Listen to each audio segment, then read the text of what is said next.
was 22 when this happened. Fresh out of college with no steady job, I spent my days taking whatever side work I could find, babysitting, cleaning, running errands. Nothing glamorous, but it kept money in my pocket. One afternoon, I got a call from a man named Craig. He said he needed someone to stay in his home for a week to watch his golden retriever, Max. The way he explained it, Max didn't handle being alone well, so he wanted someone actually living there instead of just stopping by. The pay was higher than what I usually made, and honestly, I couldn't say no. When I met Craig, he seemed normal enough. Late 40s, thin, glasses, maybe a little too friendly, but not the type to set off alarm bells. His house sat tucked away at the edge of town, surrounded by woods. It was comfortable, but outdated beige carpets, flowery curtains, furniture that looked like it belonged to another decade. He showed me the routine, feeding Max, letting him out, where to find things. He even pointed out the guest room where I'd be staying. The first 2 nights went smoothly. I'd watch TV in the living room, take Max for his evening walk, then sleep with him curled at the foot of the bed. But the third night, that's when everything changed. I was sitting on the bed scrolling through my phone when something on the dresser caught my eye. A black digital alarm clock. It didn't fit the room. The rest of the decor screamed early 2000. But this clock looked new, shiny, almost too modern. At first, I thought nothing of it, but when the light from the lamp hit it just right, I noticed a tiny round pinhole above the glowing numbers. At first, I thought it was some kind of sensor until I realized the angle. The hole pointed directly at the bed. My stomach turned cold. I'd heard stories about hidden cameras before, but never thought I'd actually stumble across one. I picked it up. It was heavier than it should have been. I could hear a faint buzzing inside, like a tiny fan or motor.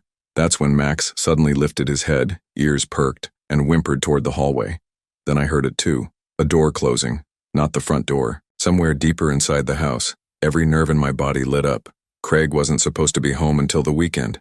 It was only Wednesday. My heart hammered so loud it felt like it would burst.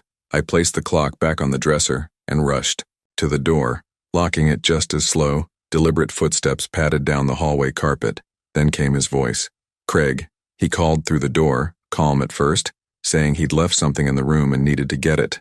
When I didn't answer, his tone shifted. He claimed the clock was just a motion sensor for the dog and he hadn't mentioned it so I wouldn't worry. He told me to unlock the door so we could talk like adults. I stayed silent. The calmness in his voice cracked, giving way to anger. His knocking turned into pounding, his words into shouts. He threatened to use his spare key and even call the police, accusing me of breaking into his house. Max was barking and scratching at the door, which only seemed to make him angrier. I glanced at the window. It was low to the ground, big enough to climb through. My hands shook so badly it took me 3 tries to fumble the latch open. Behind me, the pounding grew louder. The moment the window gave way, I shoved it up and scrambled out into the night. I hit the grass hard, rolled to my side, and sprinted across the yard without looking back. My phone was already in my pocket. I called my mom, whispering frantically for her to come pick me up.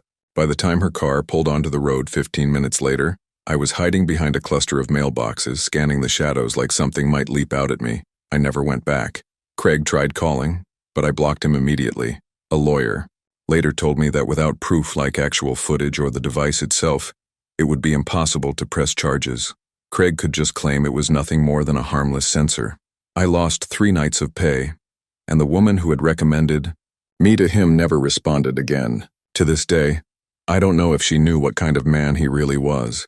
For weeks afterward, I couldn't sleep without checking every clock, every smoke detector, every picture frame in my apartment, and I can't shake the memory of that one chilling moment when I stared into that little black lens and heard the soft thud of a door closing. In a house I thought I was alone in. What would you have done in my place? I booked the Airbnb toward the end of September. My girlfriend Emma and I were planning to visit her sister in a small town about 3 hours away, and this place seemed perfect, cheap, close, and the photos made it look warm and homey. An old, 2-story house with a porch wrapping around the front, glowing lamps in the living room, hardwood floors like something out of a storybook. The only odd note in the listing was a reminder that the basement storage room was off limits. Plenty of rentals have areas the owners keep locked. But when we arrived just before sunset, something felt different. The house looked more worn than in the photos, and the way it stood alone, surrounded by dark tree lines with only one other house visible in the distance, it gave me a strange feeling. The host, Alan, was already waiting for us on the porch. He was tall but hunched, probably late 50s with neatly combed gray hair and a tucked-in flannel shirt. He smiled, but it didn't reach his eyes. Have you ever met someone and feel like the smile was rehearsed? That was Alan. When he shook our hands, he held on a fraction too long. Inside, the place smelled faintly of dust mixed with something sweet, almost like old candle wax. The living room had a sagging couch and an ancient TV. Upstairs was just one bedroom, a big bed under a ceiling fan and a small dresser.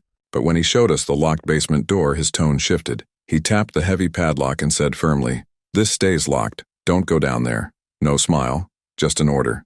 Then he walked out the front door, leaving us with a strained kind of silence. That night, Emma and I sat on the porch listening to crickets. By the time we went to bed, the quiet was unnerving. No traffic, no neighbors, just the creak of the house settling. Somewhere after midnight, I thought I heard a dull thud from beneath us. It was brief. I told myself it was nothing. The next night, though, I couldn't explain what I heard. Around 2 a.m., as I headed back to bed from the bathroom, I froze on the stairs.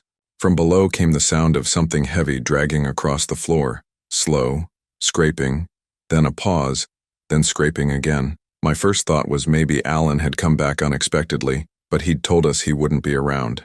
I whispered to Emma, and she admitted she'd heard it too. We lay awake, staring at the ceiling, waiting for the sound to return. The third night, it escalated. Around 2:30 in the morning, the dragging was replaced by footsteps. 4 or 5, then silence. Then more. Emma whispered that she thought she heard breathing between the steps.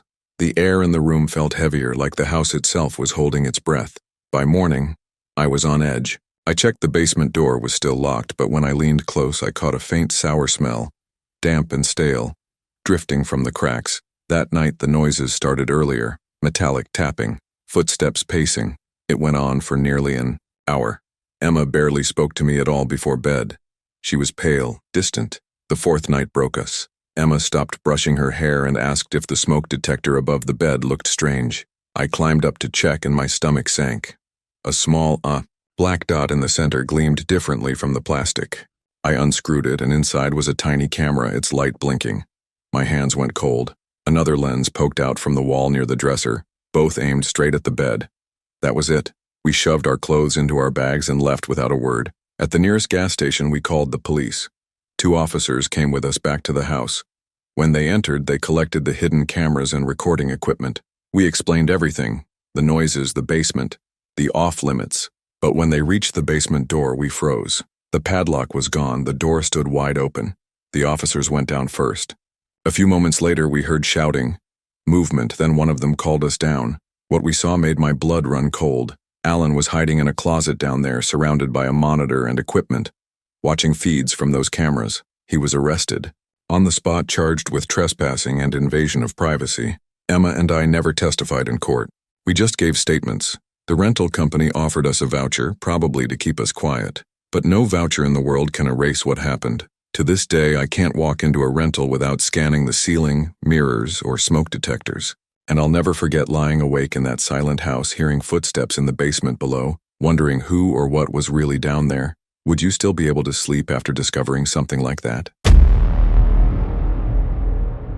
My name's Joe, and what I'm about to tell you happened just last week. I live in a 2-bedroom apartment with a guy named Eric. We weren't friends before I found him through a housing group online. At first, he seemed like the perfect roommate. Quiet, polite, maybe a little socially awkward, but honestly, that felt like a good thing. I wasn't looking for a buddy, just someone who wouldn't destroy the place or skip rent. For the first couple of months, things worked out fine. We barely saw each other because of opposite schedules at my 9-to-5 job versus his late-night warehouse shifts. Usually, when I left in the morning, his door was shut, and when I got home at night, he was gone. Our paths crossed occasionally, in the kitchen, exchanging a few casual words, and that was about it. But then I started noticing things. One evening, I came home and saw my closet door wide open. I always shut it. I hate seeing my clothes spilling out there. A few days later, my desk chair was angled slightly toward my bed. A tiny detail, but one I knew I hadn't done. I told myself I was being careless still. The unease began creeping in. The breaking point came one Saturday morning. While cleaning, I noticed something odd in the corner of my room. Up where the wall met the ceiling, a tiny black dot. Curious, I climbed up for a closer look and froze. It was a camera, a small wireless camera, pointed directly at my bed. My hand trembled as I peeled it off the wall. There was a slot for a memory card, but it was missing. I felt sick. Every night, I'd spent sleeping there, changing clothes, even being intimate. I realized it had all been watched, and there was only one person who could have planted it, Eric. He wasn't home at the time. His door was shut, the apartment silent. My heart hammered as I stood staring at his room, debating whether to look inside. Against my better judgment, I opened his door. The air was stale, like rotting food and dirty laundry. The blinds were closed, bed unmade, desk cluttered with unopened mail. Messy, but nothing incriminating. No cameras in sight. I closed his door, but the suspicion burned in my mind. That's when I decided to test him. I hid the camera in my nightstand, buried under socks. My plan was simple. If he came looking for it, I'd know. For 2 nights, nothing. Then, on the third night around 3 a.m., I woke to a soft sound. Wood sliding against wood. My nightstand drawer. I cracked my eyes open, pretending to still be asleep. In the faint glow from the blinds, I saw a shadow hunched over my nightstand. It was Eric. He was rifling through my drawer, the exact spot where I'd hidden the camera. My chest tightened, my heart beat so loud I was sure he could hear it. Then he stopped and turned. He stared directly at me. For a second I thought maybe he couldn't tell if I was awake, but then he whispered, "I know you're awake." Ice ran through my veins. He asked what I'd done with it. That's when I sat up, anger breaking through my fear. I demanded to know why he had put a camera in my room. His excuse? He said he thought I was stealing from him. It made no sense. The camera was aimed at my bed. I told him flat out it was disgusting, one of the sickest things I'd ever seen. He insisted he just wanted proof, but I wasn't buying it. My voice shook with rage as I told him I'd go to the landlord, maybe even the police. I yanked open the drawer, grabbed the camera, and held it up. Proof. His eyes locked on it as I stormed into the kitchen and threw it into the trash, telling him he was never getting it back. Eric just stood in the hallway, fists clenched, staring blankly. Then without a word, he walked back into his room. I didn't sleep the rest of that night. I sat on the couch with the TV on, jumping at every sound. When the sun finally came up, I checked the garbage can. The camera was gone. That was a week ago, I told the landlord, but nothing's been done. Eric still lives here. We don't talk, but the way he looks at me when we pass it makes my skin crawl, like he's waiting for something. I still don't know his real reason for planting that camera. His excuse was a lie. What he wanted to capture or what he planned to do with it, I don't even want to imagine. Last night, I lay awake listening, and I swear I heard footsteps in the hallway. They stopped right outside my bedroom door. For minutes, silence except for the faint creak of wood under his weight as he stood there, waiting. I'm planning to move out. I'm also looking into whether I can press charges, though I have no hard evidence, no recordings, no texts, nothing. For now, all I can do is lock my door and hope he doesn't come back in. But every night, as I close my eyes, I can't shake. What if there are more cameras I still haven't found?